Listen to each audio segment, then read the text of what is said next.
Mabuhay! Magandang araw sa inyong lahat. Muli ako si Jason T. Asuncion at today may bago tayong request na sasagutin. Ito ay tungkol sa Visual Basic kung paano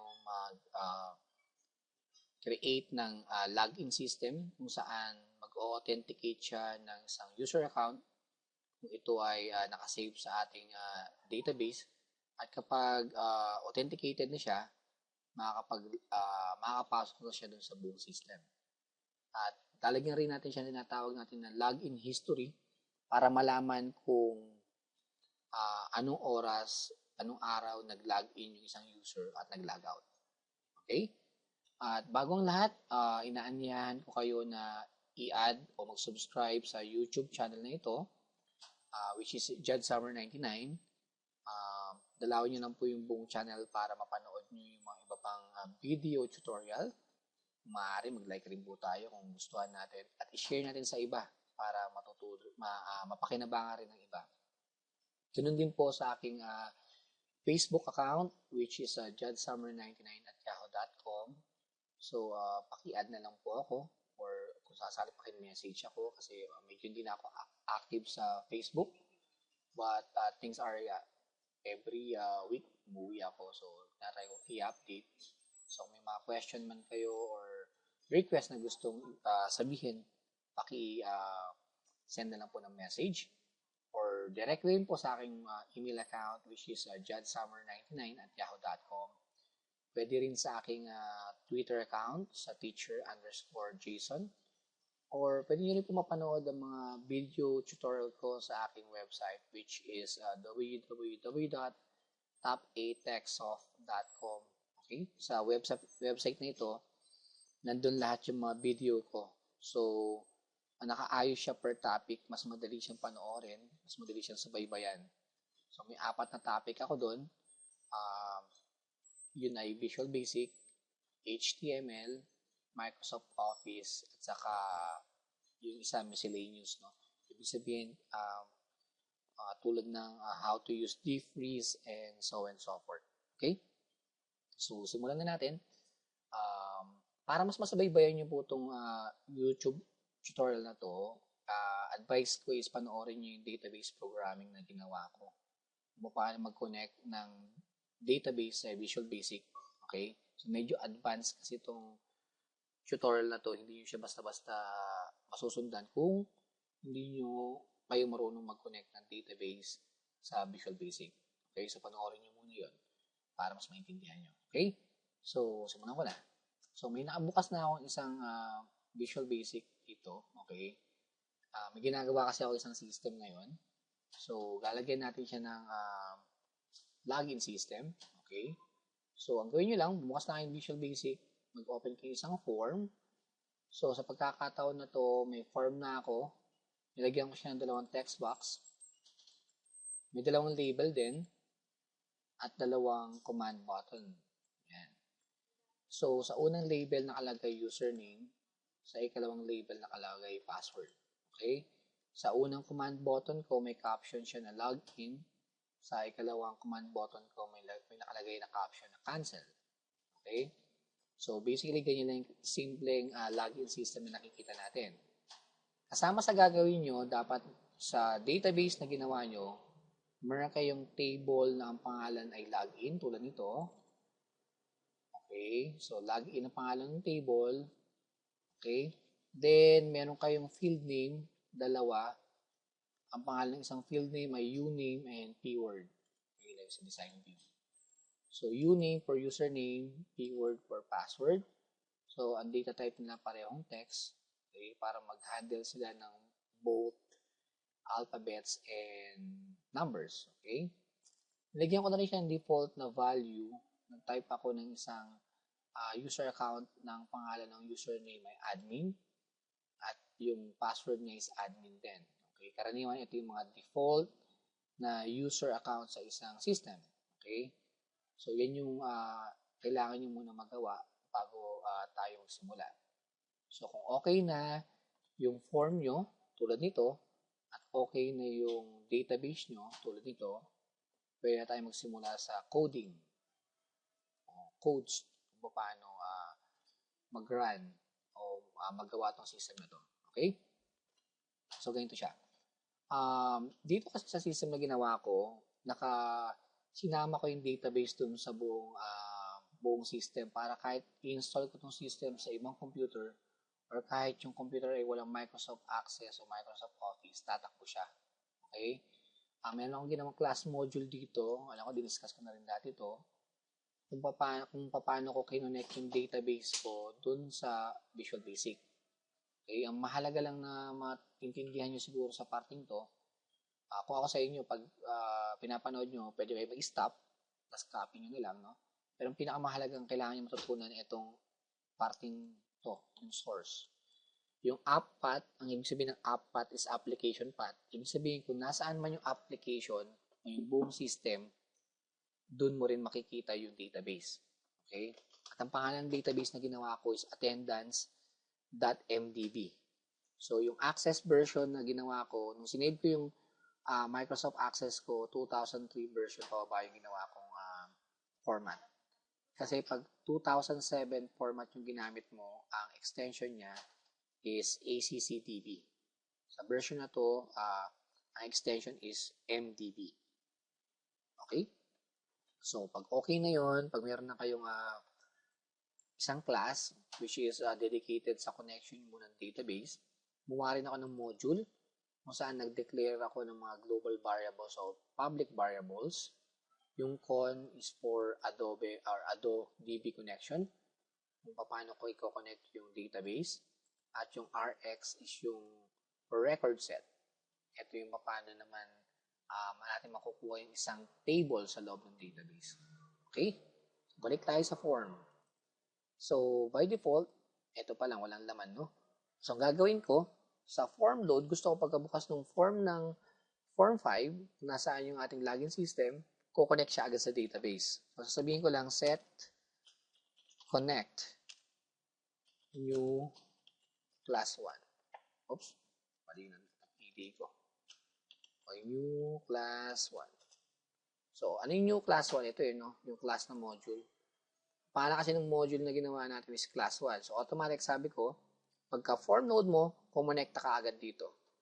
Pag connecta niya, kukonekta na siya sa database. Kasi nandun yung command natin para kumonekta sa database. Okay? Then, yung buong command nito is nakasalalay sa login button. Diba? Kasi magka-type muna yung user ng username and password, then pipindutin yung login button para makapag-login. So, nakasalalay lahat sa login button. So, double-click ko lang yung login button at sisimulan natin mag-code. So, gagawin ko lang, isa-set ko muna yung variable na gagamitin natin para mag-open ng table. Okay. So, record set ang gagamitin ko kasi yung record set ay ibig sabihin yan ay table. Ibig sabihin nito, yung Rx na variable ay kino-consider na mag-handle ng isang table. Okay? So, rx.open, ito na yung SQL statement na gagawin natin. Sabi ko dito, buksan mo yung Rx, which is isang table. At ano yung gagawin niya doon? Or ito ang gawin mo sa Rx, sa record set connection. So, select all from, saan tayo magse-select? Ang pangalan ng table natin na nasa access is login. Siya, di ba? Login table. Sabi natin, buksan mo o select mo lahat yung nasa login table kung saan, where, meron tayong dalawang field doon kung saan yung uname o yung field na uname is equal to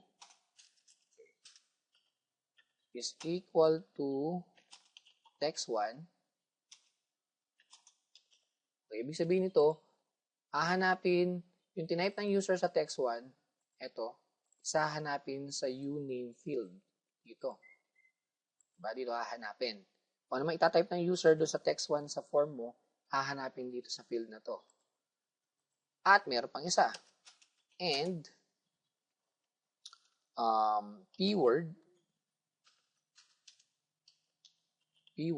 is equal to text2. Ganyan siya kasimple. Then con for the database connection, then 3 3. Ayun, ibig sabihin ng 3 at saka 3, no? So, 3 is odd luck pessimistic. And there you go. Oops, may mali daw. Expected end of statement kasi hindi ako naglagay ng ampersand dito. See? Yun lang yan. So, yun yung buong code, no? So, select all from login where uname is equal to text1 and pword is equal to text2. So, ang simpleng paraan kung paano i-authenticate yung tinype ng user dun sa mga value na nakasave sa database mo. Okay? In this instance, nakasave sa login table mo na merong field name na uname at saka keyword. Okay? Katapos nun, saan tinype ng user yon at naghanap na yung system, paano natin malalaman kung wala o meron? Okay? So, gagamit tayo ng if rx, okay, .eof. Ano bang ibig sabihin ng EOF? EOF stands for end of file. Ibig sabihin nito, pag binasa ng computer yung buong database or buong table, for example, yung table na login, binasa niya lahat yon. At nakarating siya sa dulo, which is end of file, at wala siya nakitang kapareho, yun ang end of file. Okay? Kasi, pag may nakita siyang kapareho, halimbawa, nasa gitna siya, nakita niya, may kapareho na doon sa tinype mo, hindi siya mag-end of file. Pag nag-end of file siya, isa na ibig sabihin nun, wala siyang nakitang kapareho.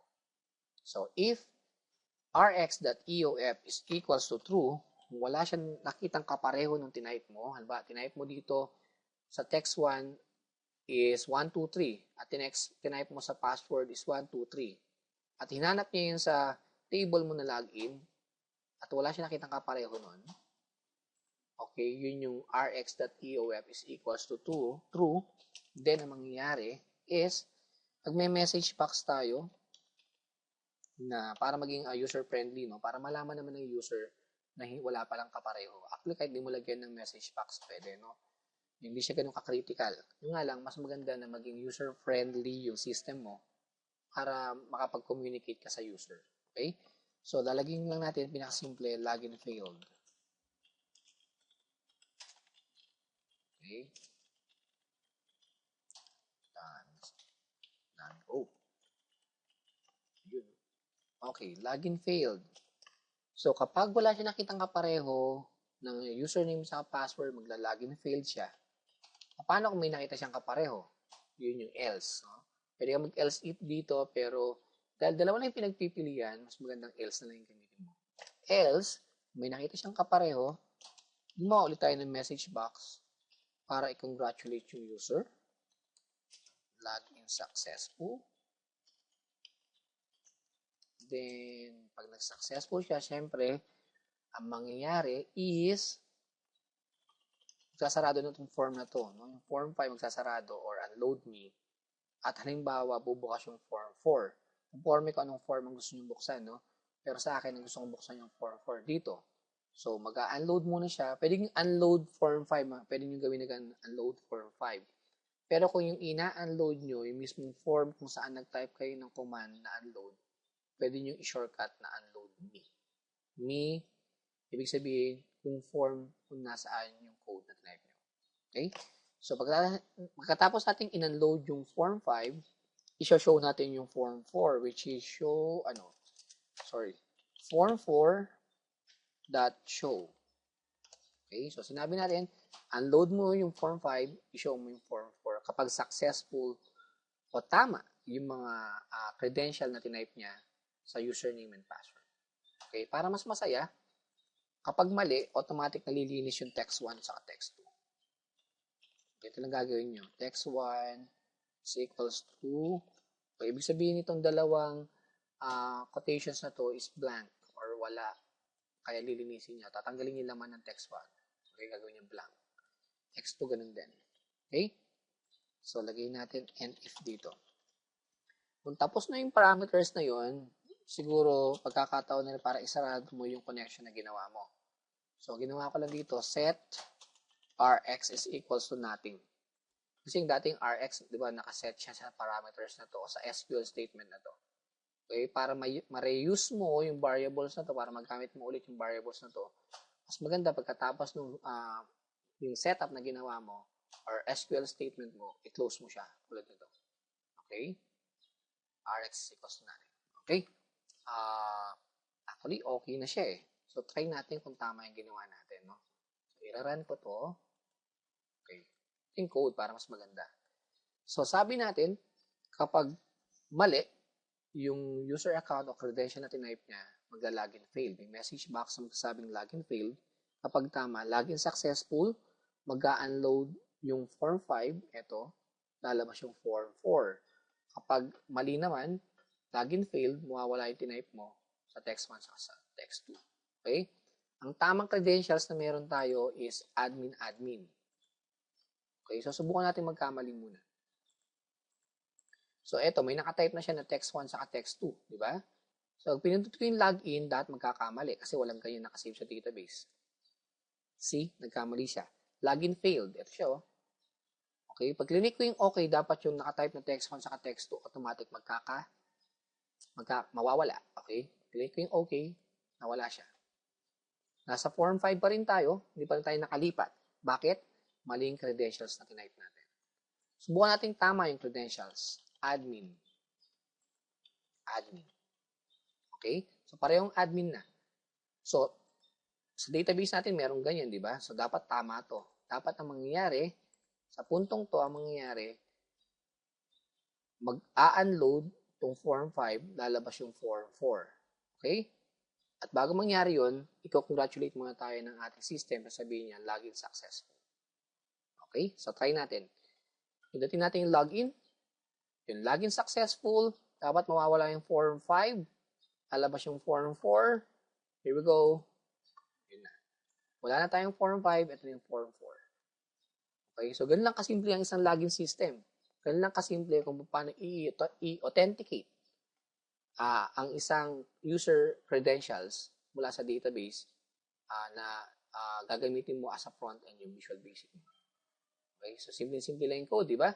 Sabi ko nga sa inyo, kung panoorin yung ibang tutorial ko, yung code na to ay hindi iba sa ibang code na tinype ko. It's how you recycle your codes, how you use it. Okay? Halos, yung ibang codes na tinuro ko, nagsisimula rin sa select. Ano rin siya. Okay? So, yun. So, nagawa na natin yung isang login system. Ganun lang kasimple. Okay? Which is connected sa database. Ang kagandahan kasi pag connected sa database, pwede pang mag-add ng iba pang user account. Halimbawa, hindi lang admin. Gusto mo pang magdagdag ng iba. Diba? Multiple user account. Mas maganda. Diba? Yung iba kasi ginagawa, hindi nakakonect sa database. Hindi ka rin pwede mag-edit kapag hindi nakakonect sa database. Okay? So, eto okay na tayo. Kasama rin sa sinabi ko kanina, kailangan natin magkaroon ng login history. May mga magkakataon na may mga gusto nila may login history sila. Which is, ang ibig sabihin, malaman daw kung anong oras nag-login yung user. Okay? Sa pagkakataong ito, kailangan natin gumawa ng bagong table. Okay? So, gagawa ko ng bagong table dito sa access natin. Okay? So, save ko lang siya. Ang pangalan ng table natin is log his. Okay? Or login history. Log his. Okay, so ito yung log his. Okay, binuksan ko siya in design view. By default, meron siyang field name na ID. Hindi ko nabuburahin yan.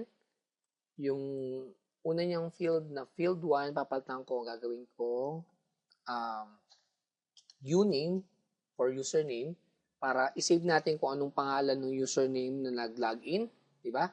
Para malaman natin kung sino yung nag-login. Tapos, pwede natin ilagay dito na time in. Okay? Sa paggawa ng mga field name, medyo maarte ito. Kung maaari, wag lang maglagay ng spaces, mga special characters. Pero alam ko pwede ang underscore. Okay? Sa parting to, ito yung nilagay natin. Time in, time out. Okay? So, yung uname is text ang kanyang data type. Good yan, no? Pero sa time in sa time out, oras ang pinag-uusapan. Actually, pwede pa rin data type na text. Pwede pa rin. Wala magiging problema. Yung nga lang, kung gagawa ka pa ng mas malupit na system na gusto mo makita yung oras ng pag-login sa pag-logout, yung difference, kapag gumawa ka na ng mathematical or arithmetic function or formula para extract kung ilang oras siya nakapag-log or ilang oras niya ginamit yung system, hindi na advisable na ang gamitin mong data type is text. Okay? Hindi na maging advisable yon. So, doon tayo sa mas makikinabang tayo. So, gawin natin, ang data type ng time in ay date time. Pati yung time out, ang data type niya is date time. Okay? Sa date time niya, palitan natin yung format niya. No? Yung time in, papalitan ko yung format niya ng short date. Time pinag-usapan natin, di ba? So, gagawin natin short time. Okay? Bakit short time? Kasi yung Visual Basic, yan yung ginagamit niya. Yung short time. Short time. Okay, short time talaga. Okay, short time ang gamitin natin. Okay. So, meron na tayong bagong table. Ang pangalan table natin is loghist or log history. At meron siyang field. Yung default na ID, which is auto number yung data type. Yung uname. Okay, na ang data type niya is text. This is for the username. Time in, ang data type niya is date time. Pero yung format niya is short time. Yung time out, na meron yung data type na date time. At yung format niya is short time. Okay? So, dito, para ma-save natin yung oras kung kailan nag-log in yung user at kung kailan siya magla-log out. Okay? Okay, so close ko lang to. Save ko lang. Okay, so yung i-incorporate lang natin yung ating bagong commands dito sa login natin. Okay, so ito magsasabi kung anong oras siya. Para mas masaya, gagawin natin is gagawa tayo ng universal variable para ma-save natin kung sino yung nag-login. Kasi kung hindi mo isa-save, paano malalaman kung sino yung nag-log out? Diba? So, gagawa ko ng universal variable or public variable. Ang pangalan niya, public. Nilagay ko siya sa module para maging universal. What I mean pag universal or global, what I mean is, pwede mong gamitin yung variable na yun sa lahat ng form. Ang kaibahan kasi pag nag-declare ka ng isang variable sa isang form lang, for example, nag-declare ako ng variable sa form 1, pag close ko na yung form 1, wala na. Tapos na yung variable na yun. Hanggang doon lang yung scope niya. Pero pag nilagay ko yung variable sa module, magagamit mo yung variable na yun kahit saang form ka. Kahit nasaang form yung currently na ginagamit mo o saang form mo ilalagay yung variable na yun. Okay? Yun ang kagandahan kapag nag-declare ka ng public variable na nasa labas ng mga form or using module. Okay? Kasi ganun yung gusto natin mangyari. Kung nilagay ko sa form 4, hanggang form 4 lang yung variable na yun. So, dito, gagawa ako ng variable ang pangalan niya user. User1, lagyan natin user1. Public as user1. Then, as string na lang. Gusto natin i-save kung anong pangalan niya. So, as a string. Okay? Okay tayo dyan. Okay, balik ako sa form 5. Sa login niya, ang kailangan natin, pag tama, ma-save kung anong oras siya nag-login. Tama? Yun lang kailangan natin malaman. So, pag tama, login successful tayo, bago na tayo mag-unload, mag-save muna tayo. Okay? Gagawin ko is user1 is equal to text1. Ba't ko ginawa yan? Kung ano man yung username o na tinype ng user dito sa text1, username, masasave dun sa variable na ginawa ko. Okay? Para magamit ko yun mamaya kapag nag-log out siya. Okay? So, yun yung una kong ginawa. Then, okay, magagawa ako ng bagong variable for database connection. Hindi ko pwedeng gamitin yung RX. Bakit? Bukas pa siya eh. Ginagamit pa natin dito, hindi pa tayo nagko-close. Ito pala yung closing. Oh. So, paano ako magsasave sa ibang table kung ginagamit ko yung same variable? Kaya mapapansin nyo sa module ko, dalawa yung record set dito. Isang RX, isang RXD. Okay? So, gagawa ko, sabihin ko, set RXD is equals to new add ko DB record set. Then, RXD, save lang. Tingnan ito nakakatawang ito. Ito yung sinasabi ko sa inyo. Magaling kayong mag-recycle ng code, hindi nyo kailangan sobrang daming code. Pansinin nyo, nung nag-authenticate ako ng user, mula sa Visual Basic papuntang Access, ang ginamit ko is select pa rin, SQL select. Ngayon magsasave ako, SQL select pa rin ang ginagamit ko.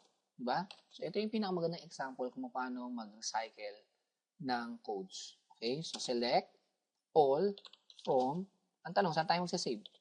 Sa log history or log his. Ito yung table na ginawa natin kanina, ang pangalan niya is log his. Okay? Then, tapos na. Yan lang. Sabi ko lang, buksan mo lang. Okay, buksan mo yung log history. Bakit mo bubuksan? Magsasave ako eh. Yan lang kasimple. Diba? Okay, paano mag-save? Okay? Yan, para ma-shortcut, lalagay tayo ng with rxd dot. Okay. Pag magdadagdag ka ng bago, huwag mo kakalimutang gamitin yung add new. Okay? So, automatic yan dapat yan rxd.addNew. Pero dahil gumamit ako ng with, ibig sabihin, hindi ko na kailangan ulit-ulitin pang i-type yung rxd. So, with rxd, ang gawin mo, mag-add new ka, at sa fields na, ano yung unang field natin doon? Uname pa rin, di ba? Sa field na uname, isave mo kung ano man ang laman ng user1. Okay? So, yan yung una, di ba? Sa save niya muna, save siya ng pangalan ng tao na nag-login. Then, fields ulit. Meron tayong isang field name kanina doon, ang pangalan niya, kung hindi nyo nakakalimutan, time in. Sa time in, okay, pwede nyo ilagay na is equals to time. Okay? Kung ano may oras ngayon, automatic na oras ngayon, pag nag-time in siya, masisave sa database. Okay? Simpleng time lang. Okay? Tapos niya, huwag nyo kakalimutan i-update para ma-update yung database. Kasi pag hindi mo in-update, kahit naka-save na, pag sinilip mo yung database, parang walang laman. Okay? Kasi hindi updated yung database. No? So, kailangan mag-update. Then, end with. Tapos na yung with natin. Then, meron pa tayong gagawin. Actually, ang gagawin mo na lang is isasarado mo yung database na binuksan mo. Set rxd is equals to nothing. Okay. So, masasave na natin pag nag-login tayo. Okay, so subukan natin. Tignan mo natin yung database natin. So, ang log history natin dito, brain ko, walang laman, blanco, di ba? Wala siyang laman. So, dapat pa nag-login ako mamaya, which is gagawin natin, nag-login tayo dito, at tama yung login natin, logins natin. Unang-una, close yung form 5. Actually, magsasabi muna ng login successful, no? Yung system natin. Then, ma-unload yung form 5, lalabas yung form 4. Pero ang hindi nyo nakikita doon, nag-save siya ng values, nag-save siya sa database. Sa ating, to be exact, nag-save siya sa log his table ng username at sa kung anong oras ka nag-login. Ito yung tawag na login history. Okay? So, gawin natin. Ang tanong, pag mali ba, may masasave ba? Dapat wala, di ba? So, try natin ha. Try natin mali. So, mali. Failed, di ba? Tingnan natin may na-save. Wala, kasi mali, di ba? So, try natin ituloy yung system. Okay, so, tama. Admin. Dapat to, pag link ko to ng login, sasabihin niya login successful, so close yung form 5, bubukas yung form 4. Pag pinuntahan ko yung database, dapat may oras kung anong oras ako nakapag-login. Sa parte ko, ang oras is 11:40 a.m. Okay? So, login. Login successful.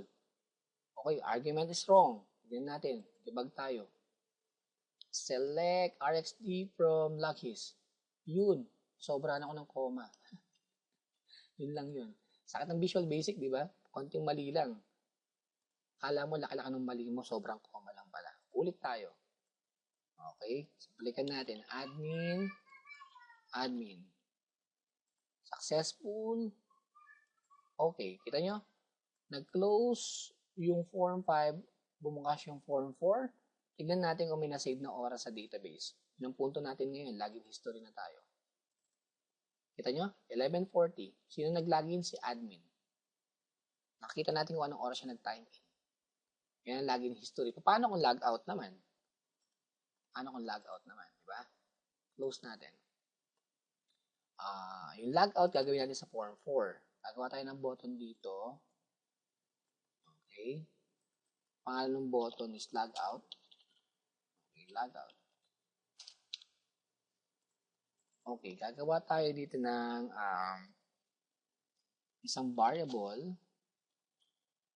Ang pangalan ng variable is ch. Kahit anong pangalan, okay lang ha. So, ginawa ko lang dim ch as string. Okay. Sabihin ko lang dito, ch is equal to message box. Okay. Capitalize ko lang. Para lang may message naman. Do you really want to log out? Then bb yes, no. Okay. bb yes, no. So, gawa tayo ng isang as variable na naglalaman ng isang message box na may tanong na do you really want to log out? Then yes or no. So, gagawa tayo ng if ch is equal to bbs. Kung sinabi ng user yes, gusto kong mag-log out. Okay? So, ito yung gagawin natin. Bubuksan natin ulit yung isang variable. Okay? Para makapagbukas tayo ng isang table. Okay? So, set new record set. Then, rx open. Okay. Select all. Paano tayo malito? RxD yung gagamitin ko. Kasi RxD yung ginamit natin nung kumonect tayo sa log history table. No? Actually, kahit Rx pa rin yung ginamit nyo, pwede. Pero para lang for uniformity, dahil RxD yung ginamit ko kanina, RxD yung gagamitin ko ngayon. Okay, so select all from log his. Itong malaking tanong dito. Paano malalaman ng computer na ila-log out niya yung user na nag-log in? Okay, so kailangan meron siyang parameters para malaman kung sino nag-log in. Okay, so log his. Remember, nung nag-log in tayo, meron isang variable doon kung saan sinave kung sino yung nag-log in. Okay, so pinakamaganda, yan, select all from log his where meron tayong isang isang field, ang pangalan na uname is equals to, meron tayo kaninang universal variable na user1. Tandaan nyo yan. So, yan na yun. Okay. So, yan. So, sinabi lang natin, magbukas ka ng isang table, okay? At i-check mo yung table na yon doon sa kanyang uname. Paano ang table is log his? Check mo doon yung field name na uname at i-check mo kung merong field name doon na ang pangalan ay, o meron dong value na ang pangalan ay kapareho na nakasave sa user1. Okay? Okay. So, malaking mas mahaba pa to, mas magiging komplikado pa, pero huwag na natin gawin komplikado, ganito lang muna kasimple yung gawin natin. Okay? So, ganyan lang kasimple. Then, kung meron siya makikita, ang gagawin natin, ito yung sigurado may nakita siya. Kasi pag wala siya nakita at ginawa natin yung pagsisave, magka-error yan. So, halimbawa may nakita siya. Paano naman malalaman na may nakita? Kapag ang end of file niya is hindi totoo. Diba? Pag totoo ang end of file, wala siya nakita. Pag hindi totoo ang end of file, may nakita siya. So, rxd.eof okay, is equals to false. Hindi totoong wala siya nakita. Sabihin may nakita siya nakapareho ng user1, then gagawin natin, mag-a-append lang tayo. No? So, with rxd, okay, di na ako maglagay ng add new. Bakit? Timeout na tayo eh. May laman na dati. Remember, meron ng time in. Gusto natin doon rin sa buong linyang yon or buong row na yon, doon rin masasave yung timeout. Okay? So, hindi mo na kailangan mag-create ng new row or maglagay ng add new. So, lalagay ko lang dito is fields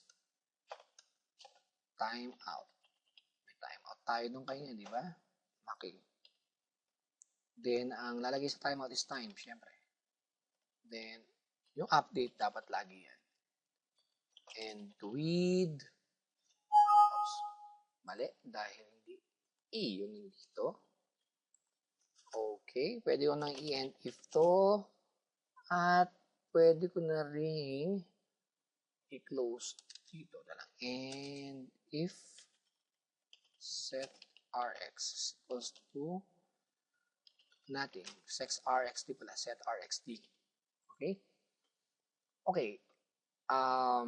Sinabi lang natin to kung yes, paano kung no. Diba? So, that may if ka na, remember may if ka dito. Okay? So, talagay ko lang dito. Else, para doon sa BBS, no? Kung no yung tinype ng user, ano mangyayari? Pag yes kasi tinype ng user, ito yung mangyayari. Okay? So, kapag no, ano yung mangyayari? So, pag else, pag no, gagawin lang natin is, actually, walang mangyayari. Hindi siya magla-log out, di ba? Dapat walang mangyayari. So, kahit wala tayong ilagay. Wala tayong ilalagay dyan kasi wala namang mangyayari. Hindi siya magla-log out. Pwede tayo maglagay ng message para maging mas masaya siya. Else, message box tayo. Para masaya lang. Thank you for continuing your work. Then, and if, okay, pwede ko rin ilabas itong RxD na to dito para kahit anong mangyari, magpo-close yung database para ma-recycle natin yung variable na RxD. Okay? So, try natin. Linisin ko lang itong database ng log history. Okay, linisin ko lang. No? I-delete ko na yung laman. So, wala siyang laman. Okay. So, run ko yung program. Okay. So, maglalagin ako. Admin. Okay, anong oras na? 11:48. Pag nag-login ako, thank you for login successful. Ayan na siya. Nag-close yung form 5, bumukas yung form 4. Tignan natin yung database kung may laman. Ayun, si admin 11:48. Yung timeout niya wala. So, close natin to. Balikan natin yun. Okay, pag pinindot ko tong tag out, yun, meron siyang message box. Sabi niya, do you really want to log out? Yes or no? Pag nag-no ako, thank you for continuing your work. Huli pa to, for to, edit natin. Pero, okay ko lang. Okay, hindi naman siya nag-log out, diba? Nag-no siya. Pero pag nag-log out siya, log out. Pag nag-yes ako, do you really want to log out? Yes. Nag-log out na. Dapat siya nag-close. Balikan natin. Actually, meron na siya login history kasi may nag-usapan natin. Nag-log out siya, no? Ang problema, hindi nag-close yung system. Balikan natin. Edit ko lang tong 4 na to, no? Tapos, dapat dito, pagkatapos nito, lalagay tayo ng end. There you go. Isa pa. Delete ko lang, ha? Check. Okay, run. Type tayo ng admin. Login. Successful. Nag-close ang form 5. Nagbukas ang form 4. Check natin database. Ayun, 11:50. Tama, di ba? Nag-login siya ng 11:50 si admin. Bukas natin ulit. Okay, close ko lang to. Then, mag-log out tayo. You really want to log out? Pag nag-no ako, yun, thank you for continuing your work. Tama ng spelling. Click OK, wala nangyari. Pag nag-log out ako, you really want to log out, nag-click ako ng yes, mag-close yung program, at dapat magkakaroon ng timeout yung database. Click yes, nag-close yung program. Really? Check natin ang database. Timeout ko, 11:51. So, meron ka ng login history. So, ganun lang kasimple. It's a simple saving lang ng data na meron ka. Ang tanong lang, yung logic mo, kung paano mo gagamitin yung saving para magamit sa login history. Okay? So, ganun lang gumawa ng isang login system na merong login history.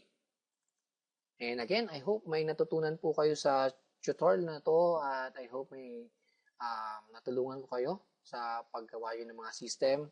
At kung may mga request kayo na gusto pang matutunan regarding Visual Basic, kung kaya ko rin po, hindi po ako ganun kagaling, hindi ko lahat kayang sagutin lahat ng tanong nyo. Okay? Ang akin lang, kung ano yung kaya ko, yun lang ibibigay ko.